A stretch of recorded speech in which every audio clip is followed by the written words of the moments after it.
So far, Elevated Access has had more than 700 pilots volunteer their time, resources, and aircraft to help people access abortions and gender-affirming care in states with limited or no access to abortion care. 2 people were hurt in this fire, and 3 adults and 3 children now need a place to stay. They believe the suspect may be in the Green Bay area. The investigation is ongoing, and the suspect is still on the run. Shortly before 10 a.m., the Sheboygan County Sheriff's Office was called to a 2-vehicle crash. Several buildings along Velp Avenue sustained significant damage from last night's storm. But just a few blocks away from Velp, as you can see behind me, a giant tree has completely blocked an entire street full of people. Planned Parenthood of Wisconsin has temporarily suspended abortion services throughout the state after the Supreme Court decision this morning. The extreme cold definitely made fighting the fire behind me much more difficult, but so did the age of the home. Fire officials tell me it's an older building and has been remodeled several times. Take a look at just how much water damage there still is. I'm 5'5", and this water in someone's backyard is almost up to my knees, causing an unbelievable amount of destruction. The Wisconsin Department of Transportation hopes waiving some licensing requirements will support new and returning drivers to get behind the wheel and in these seats in order to speed up the process. With it being back to full capacity for playoffs, you can just feel the energy from the crowd below as they start to make their way inside the game for kickoff tonight. Streets were closed for a few hours this morning in this Western Avenue neighborhood. Around 5 a.m., the Green Bay Police Department responded to a report of a 34-year-old male with severe injuries. Within seconds, officers started life-saving measures on an injured man found in the street. However, the attempts were unsuccessful and he died at the scene. Detectives in the Green Bay Police Department's forensic unit all responded to aid in the homicide investigation.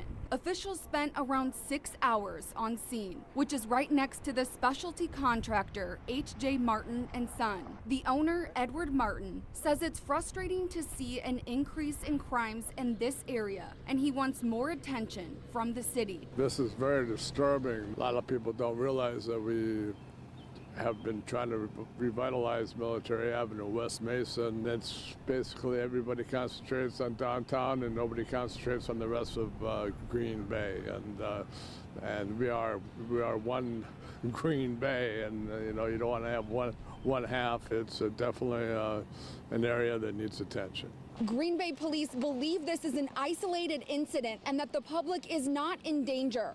The investigation is ongoing. About 8:48 this morning, I was getting ready for church, and I heard an explosion. My window blew in. A piece of glass just went flying right by me as I fell down onto my floor. That's the moment Debbie Pyatt knew something was wrong, as she saw her neighbors walk toward her house through the yard littered with what used to be a mobile home. I asked him if they were okay, and he goes, no, call 911. I ran back in the house, called 911. Officials say a male and female in their 50s from the Milwaukee area were inside the mobile home that was once behind me at the time of the explosion. Both were badly burned and taken to the hospital. I know that there's serious condition, and she's even in worse shape than he is, unfortunately. So we're hoping they pull through. Although injured, the male victim was able to tell first responders what happened. He confirmed for us that the propane furnace had gone out the night before. He was able to light it, and then in the morning it was cold, and he attempted to light it again, and that's the last thing he remembers, is trying to light the furnace again. So we believe that's what caused the explosion. The Marinette County Sheriff says the blast was heard by many people in the surrounding area. That explosion was heard miles away and felt quite a ways away. People actually felt it. In the aftermath, several family members spent hours trying to salvage valuable items beneath all the debris. Officials say the home is a total loss, and their garage has also been damaged. A lot of the nice things he had in there are damaged also, so there's significant property damage, but more importantly is their serious injuries they've received. Keep them in their prayers. They lost their 2 dogs and everything. It's just devastation. It's horrible. I was abused as a child for like 8 years, from when I was 5 to when I was 14. Marie Franklin was sexually abused over the course of her childhood. During her freshman and sophomore year at UW Green Bay, she used her past trauma to help other survivors by volunteering as a victim advocate at the Sexual Assault Center of Family Services in Green Bay. I would say that it was definitely a meaningful experience, and I mean, it gave me a lot of perspective that I didn't have. Like, I learned a lot about other types of experiences beyond mine. Then in 2020, when Marie was on a date, the unimaginable happened when her date sexually and physically assaulted her. I decided to meet up with someone from Tinder, and it was an otherwise consensual encounter, and things went wrong, and he got violent and victimized me in several ways. According to the CDC, the number of women raped as children or adolescents, and then also as adults,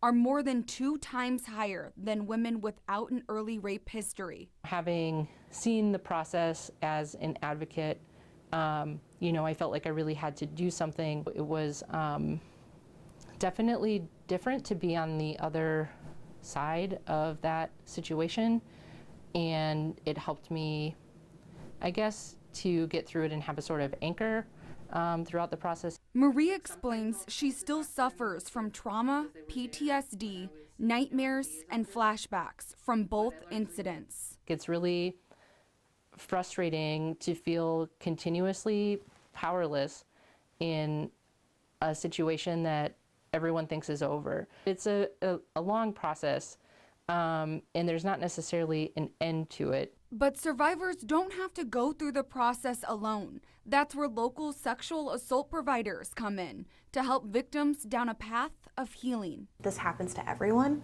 regardless of gender, age, orientation, race. It really is a public health crisis, sexual assault. There's Reach Counseling in Neenah, an outpatient mental health clinic and Winnebago County's only sexual assault service provider. You're not alone.